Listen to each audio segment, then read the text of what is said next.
Welcome to the Gen Z Show. Today, I am your host, James McLamb, and today I have the honor to have a person who is extremely involved with equipping coaches with the skills that they need to make an impact. And when I'm talking about coaches, I'm talking about basketball coaches, sports coaches, those coaches who are directly involved. Coach Justin Furtado is a trainer of coaches to help them give them the skills so that they can be the best coach, so that they can develop team players.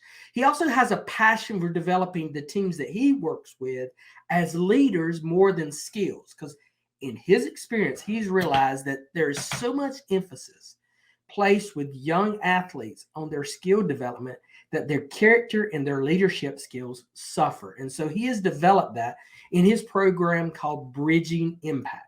You're going to learn a lot about bridging impact. If you're a coach, you're going to want to implement a lot of the things that he is doing in his program. Check out the links below so you can learn more about it. Let's go straight to our interview with Coach Justin.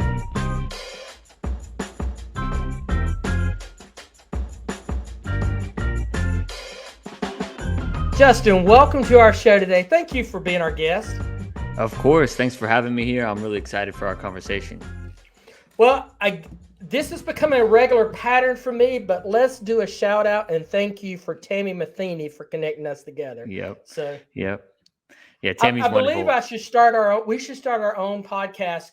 Those of us who know her are called, Friends of Tammy, and just, there would be an endless amount of guests for that show. So Yeah, we never run out.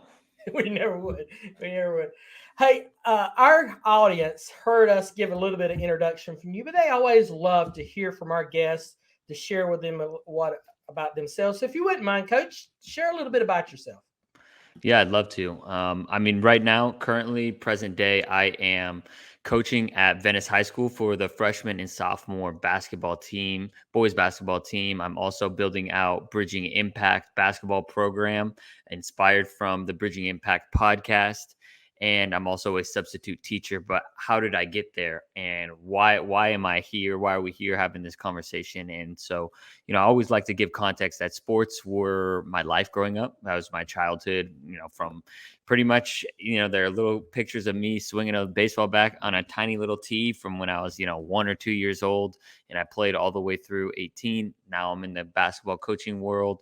But just so many of my memories of playing sports as a young athlete, from travel sports to high school sports, are from those times like playing with my teammates. And of course the road trips then, and going to like Reno, and being able to go play games like outside of the sport itself, and just building those relationships and building those friendships, those lifelong friendships. So many of my friendships that I have today are from sports. And I wanted to become a coach, number one, to just give back the experience that I had, because it was so much fun. And I can't imagine my childhood without sports. And needless to say, of course, I have a lot of memories from sports, but I also learned a lot of really important life lessons. And I think one of the big reasons that I'm still in basketball today is because I really had to scrap and claw and earn my way onto the varsity basketball team my senior year.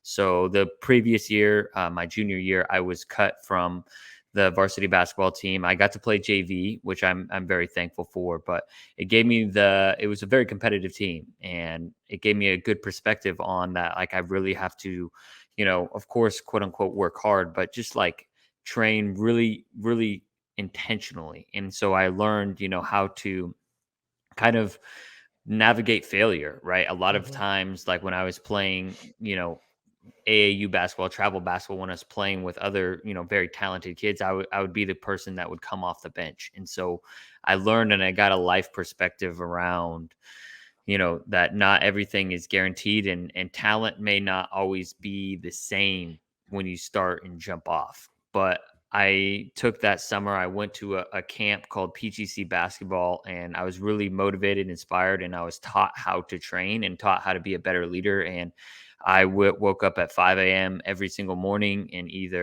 I either played basketball, I ran sprints, or I lifted weights to prepare for tryouts that season. And I was able to make the team, and I was really excited. And that's all I wanted to do, honestly. And I look back on it, and I wish maybe like during the season I had, put in a little bit more effort to try and get minutes, but I was just happy to be on the team. We were a really great team. I had all my friends were on the team. And so, I led from the bench, and I led Mm. by always bringing energy at practice, and I led by leading the team in high fives and being the first person and encouraging my teammates.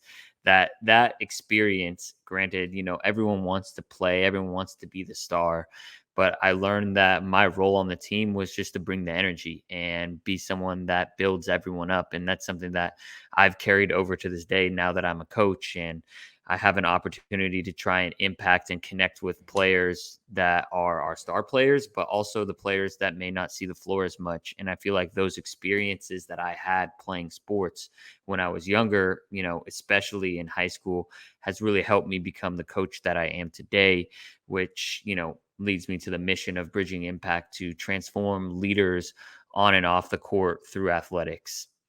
Well, let's talk about that for a moment, because you created Bridging Impact because you saw that there was a problem with the way Mm. a lot of young athletes were being trained, not just in basketball, but with all aspects of sports. What did you see that was a problem? Was it because they weren't getting the skills that they needed? They weren't learning how to shoot very much? What was the problem that you saw that caused you to commit yourself to both the podcast and the curriculum, the training that you have? I think that those are a couple of great questions. And what really like sparked the program idea around the basketball program was I was playing basketball at a park with some of my buddies. And a lot of times here in Los Angeles, trainers use parks because there's a limited amount of gym space. And that's where I do a lot of my trainings as well. And I just watched a trainer who probably was maybe Division II, Division I college athlete, which is what a lot of parents pay for because they Mm-hmm. see Division I, Division II player, they think that player is a good coach. Well, that's not true. Being a great player and being a great coach is completely different. Coaches don't play; they prepare players to play. They train players to get better. And one of the things I saw was he literally was just sitting on the bench. He had 6 kids at different baskets and was just yelling at them. And for lack of a better, term, I've seen different trainers do similar aspects. Never to that extent, right? That was the big, oh my goodness, like I could be really making an impact on youth in a way more positive way than this coach who's just yelling at them. And I know he's charging, a good amount of money for Mm-hmm. these parents to be trained. And I'm like, these kids can go and do this on their own for free and get just as good. And so I really wanted to create an intentional experience to focus on leadership and basketball development. And I'll touch on the basketball development side of things is a lot of basketball players here in the United States, they're very skilled, right? But basketball is a team game just like life is. And we have been conditioning our, current athletes to become too selfish, in my opinion, to catch the ball and just go shoot, to do a bunch of different moves that will look cool for Instagram and TikTok, but may not look cool and look great for our team. And so that's what we really want to focus on. We want to focus on developing great team players. Of course, they're going to be getting better individually, right? You have to get better individually for a team to continue getting better, right? It's like the tide rising all tides, but learning how to play together. And then with that second note on the leadership development side is just like, how do we communicate with our players? What is acceptable? What is good, but what is being a great teammate? It's helping them up. It's continually encouraging them. It's bringing energy from the bench. It's, being able to just always bring your best and give your best effort, because if you're giving your best effort, you're going to inspire your teammate to give their best effort. And again, the tide rises all tides. So creating a curriculum around leadership and basketball development will help inspire youth not only to improve their basketball skills, but I honestly think the most important aspect is what can they take away from this experience? How can they take this basketball and leadership experience into the classroom and into their homes? And that's something I'm hoping to be very intentional about. And when I talk and run some of these different activities is, yes, I'll connect it to the basketball court, but I want to do my best to connect it to, let's talk about, work ethic and getting good grades. Is, if you want to, be a basketball player and go and play in college, well, you have to have good grades and you have to, be a good student. And being a good student will help you in life when you're in a job, right? And being able to prepare for your job. Like, like for both of us, we're podcasters. So before we hop on, we do a little bit of research about each other. And, that's how we prepare. That's how we get grades now, and showing up and being present. So just preparing athletes to not be athletes later on. Like, like we all, even Michael Jordan, LeBron James, father time is always wins. You can't play basketball until you're 80 and make money. And most of us aren't going to play professionally. So how can we use those life lessons and skills off the court that we learn? There's so much there to unpack, but when you were talking and sharing with there, one of the things that came to mind is there, at least during my generation, I'm a Gen Xer, and that we always viewed sports as being an avenue to develop the student, as a whole, which is what your goal is. But there has seemed to be a transition, at least in the Mm, last 15 to 20 years, towards more of developing the skill. And there's yeah. so many factors that might go into this, and we're not going to try to solve this problem. But what do you think has caused this shift to be from, hey, we're developing the individual to, now, I mean, that we're developing the total person, which is what it used to be, to now it's like, Right. hey, we want you to get your skills and stuff, and I get mine, you get yours type of mentality. I think I mean, youth sports is a huge industry, and I'm not Hmm. sure the X billions of dollars, but it's $1 billion industry. And so when there's a lot of money tied into it, right? So a lot of, training organizations, AAU programs are promising parents scholarships, right? And so when you're promising these scholarships, which technically are, instead of focusing on developing the whole person at the time, they're selling this dream that, oh, eventually they're going to be developed as a whole person once they get to college. So they're really focusing on, okay, what skills can you get from point A to point B? And honestly, one of the challenging things for athletes now, especially like I'm thinking about juniors and seniors going from being in high school athletics to college athletics, is what's called the transfer portal. And the transfer portal is where players can basically transfer to any college they want now pretty freely. And it's kind of like a carousel. It's a little circus. Right. And with The that, secondary recruitment for most teams now. exactly. And so now a lot of teams are wanting older players that they can recruit from other teams because, Hmm. I mean, that you're stronger, you're wiser, you kind of understand college basketball versus like when you're a senior, it's like more of a development project. And so a lot of these, athletes that are being sold these training programs, unless you are truly elite, it's really, really challenging, even to play like Division 2 in Division 3 basketball, to make it to those levels. And Mm. so, what I really think another shift, happened is also just the rise of social media. I think it's been a big one. I was It hoping looked we'd get to that one because I agree with you 100%. That Yeah, because TikTok, Instagram, the right. reels attitude, it's really, hey, look at me, focus type thing.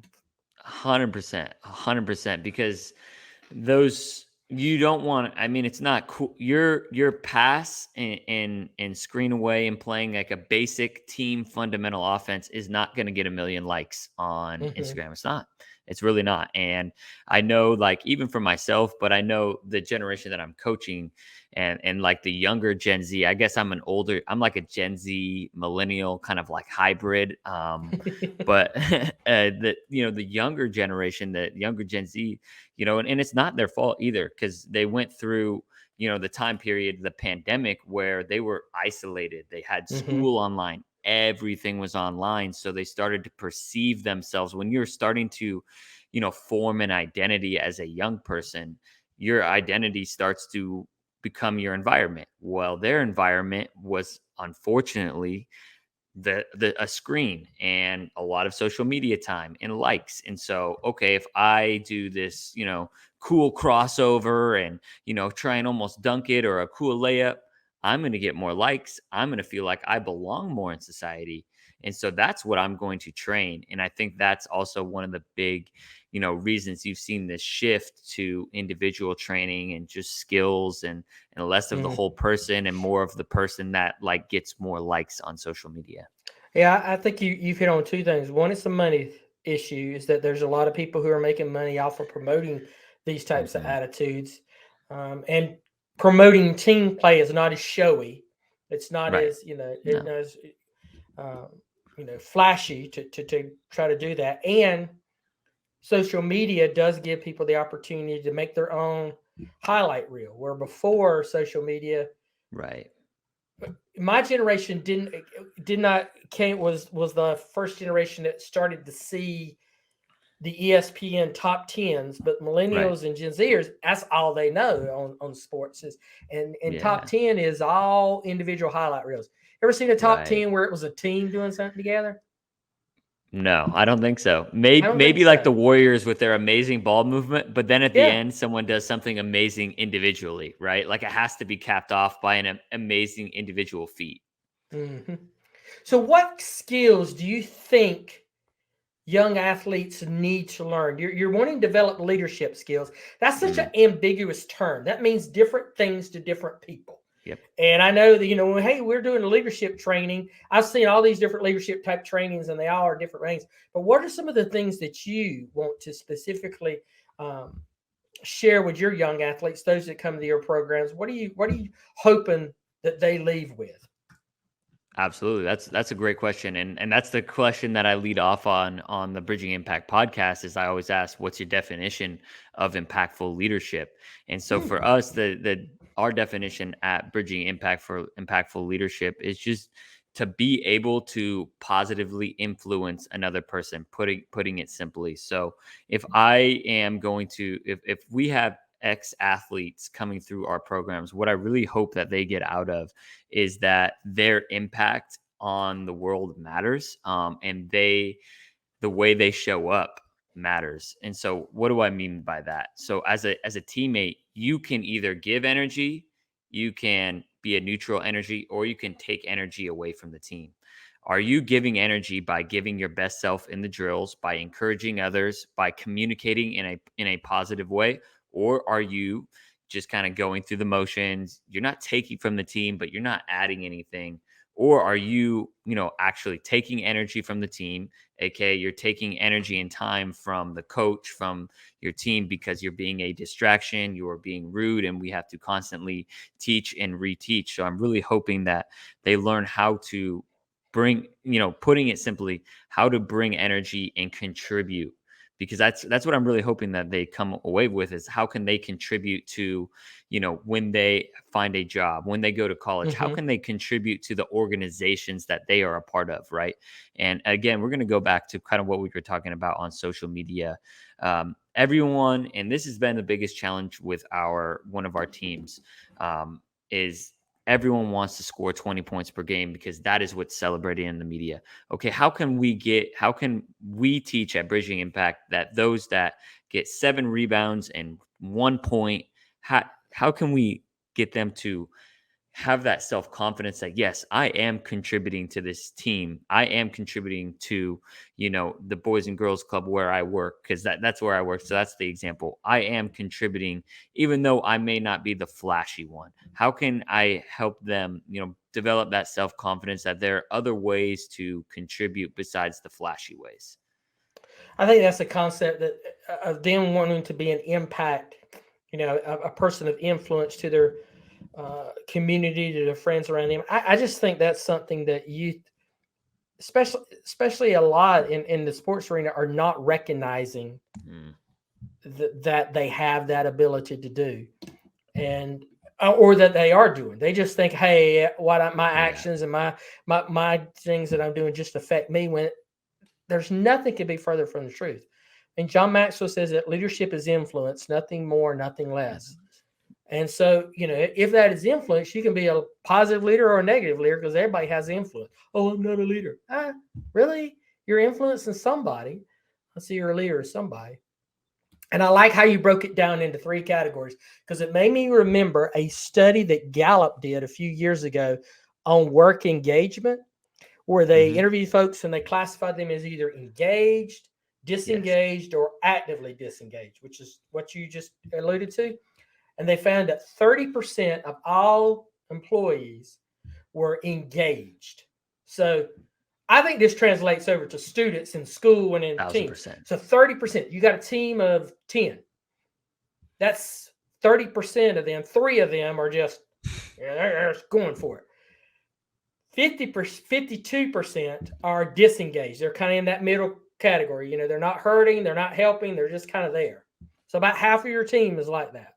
And then there's 18%, or on the case of the example we're using of 10, around 2 that are actively disengaged. They are, causing resistance to the process. Yes. And as for the years that I was a teacher, Coach, and you'll identify this too.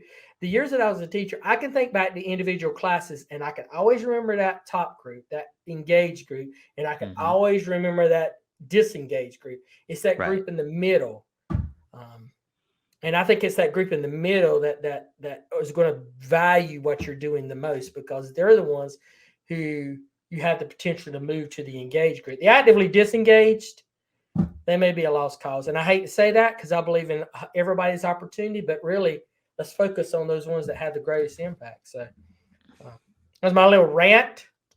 Audience, you've heard it before, and now you've heard it again. So there it goes. No, I On love that. it.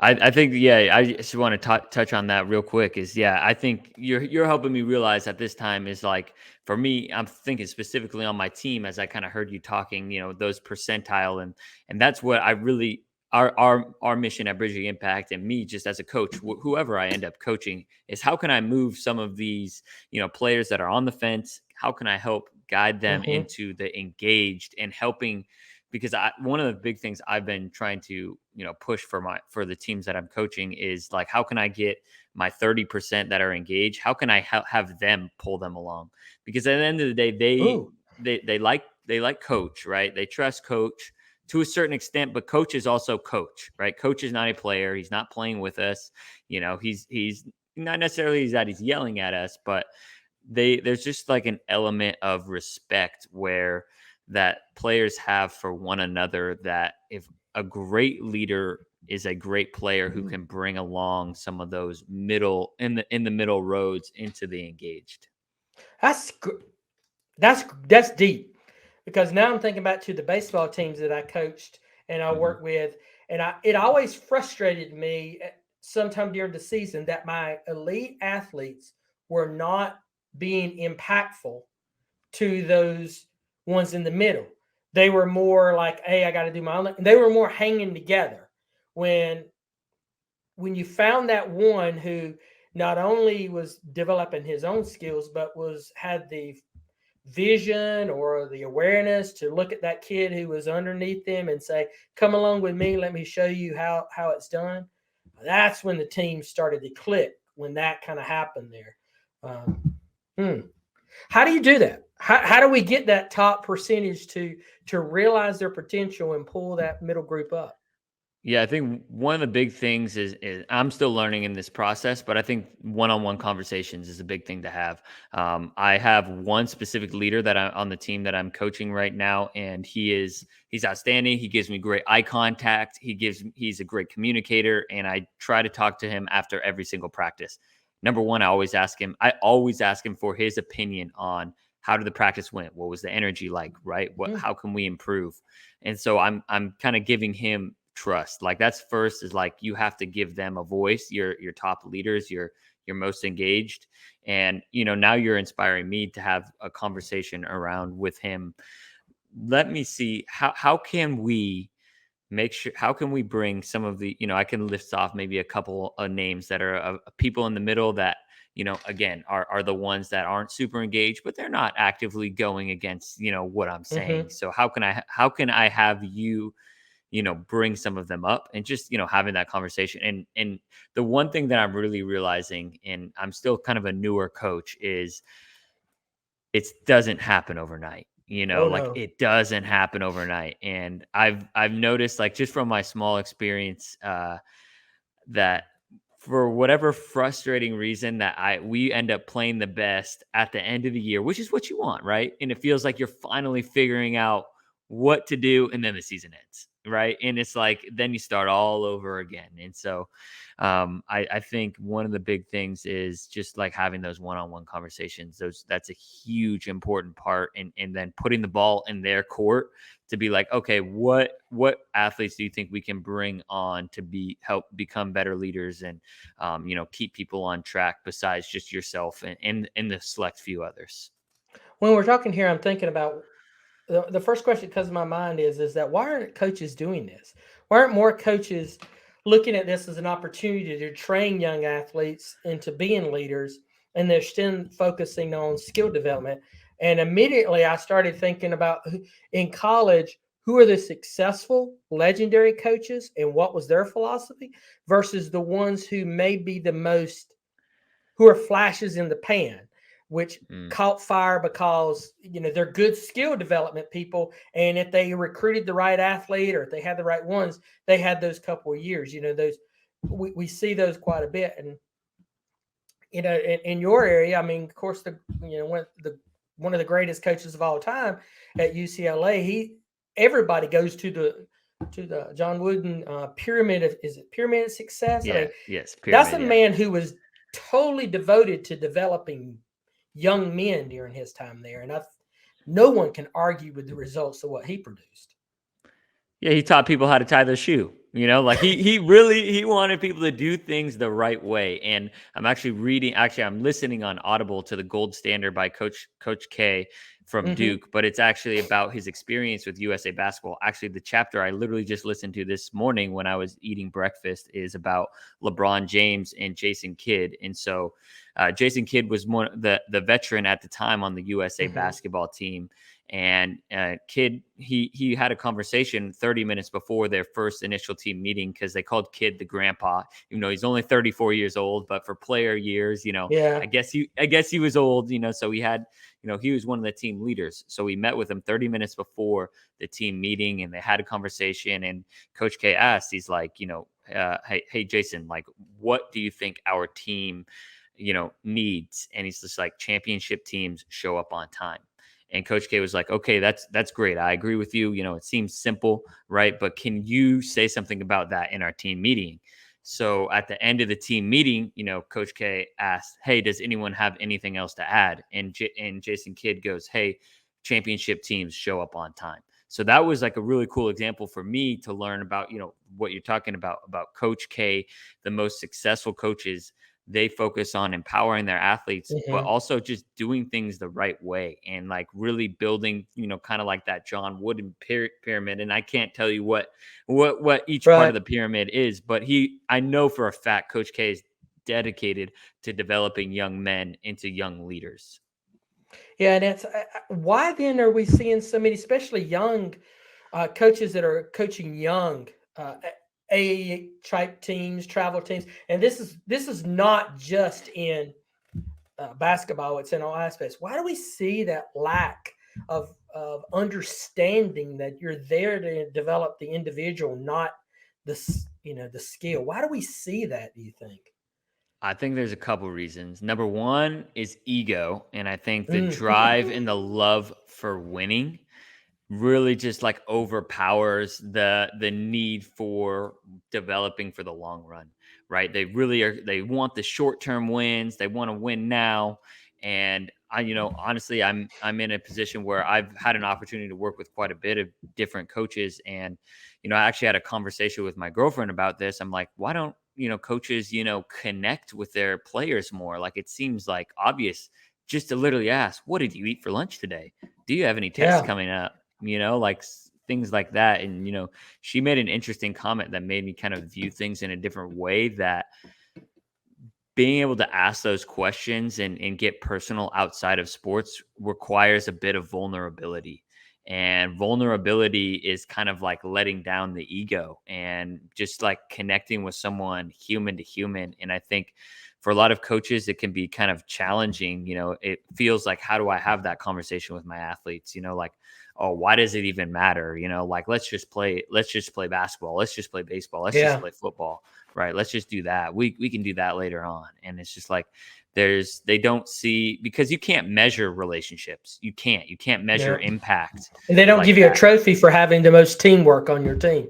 No, they don't give you a The trophy team for that's that. most cohesive and has the most development of individuals, they don't give a trophy for that. No, they don't do that. And they also don't give, medals, later on, oh, you made an impact, like Mm-hmm. it's not like there's no data point behind it. There's a data point behind free throws. There's data point, behind threes. So my son was 7, 8 years old, and he was a part of a team, and we had joined this team because we thought that this was baseball. We thought this was going to be a good skill development. We'd heard really good success stories about this group, and there were a lot of kids on the team that had pretty good skill sets for their age. I mean, they were 8. I mean, come on, how much they have?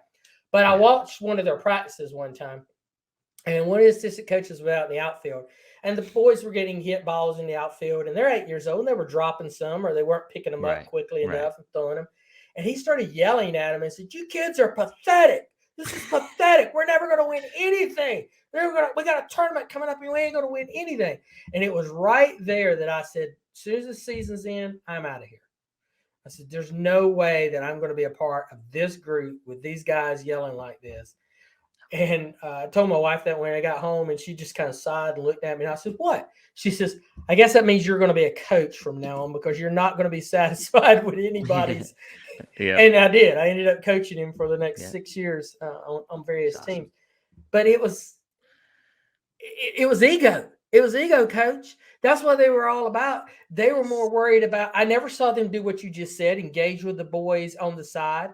It was more telling them what they needed to do, and I saw much better coaches find out about them, want to know what was going on with them.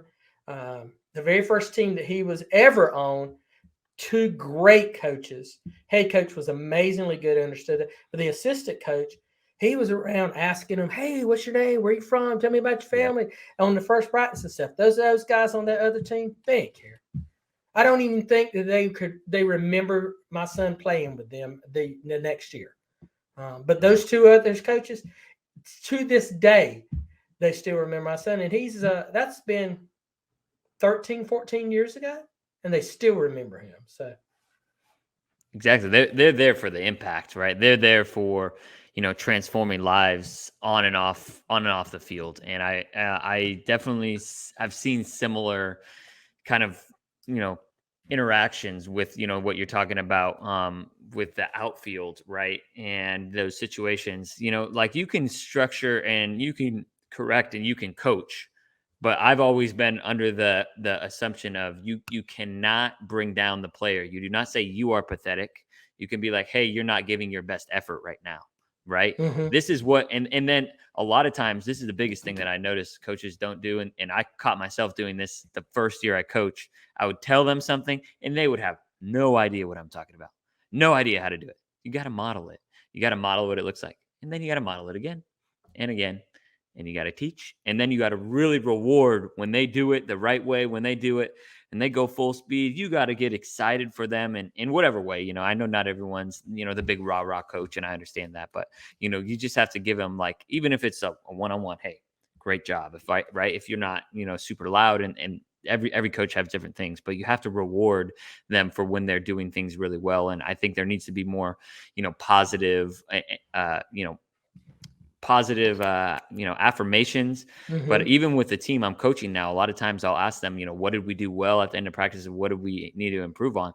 Their brains are so wired on what we need to improve on that they haven't been focusing on what they did well. So And that's what they something do I'm well, trying to yeah. I'm trying to help them with that. Yeah, to kind of give them something to go back to. Hey, I do this well when other things don't go their way and they run into obstacles. Um, that they're able to do that. So it's like, to me, that the purpose, that you're trying to work with athletes, you got a whole nother opportunity here to engage with young travel team coaches and youth coaches of just training them, just training those who are just starting out, because a lot of them are just doing it, because they love the game, or they, like you said, they played ball in college at some level, and so people are calling them back to coach these teams, but they may not have a total understanding of what's going on. So there's an opportunity there, to engage coaches to be maybe exponentially create a bigger impact for your organization. Absolutely. And that's actually what I started Bridging Impact podcast around, was just to pass that wisdom on to the coaches Gosh, and yeah. youth development professionals that work with youth.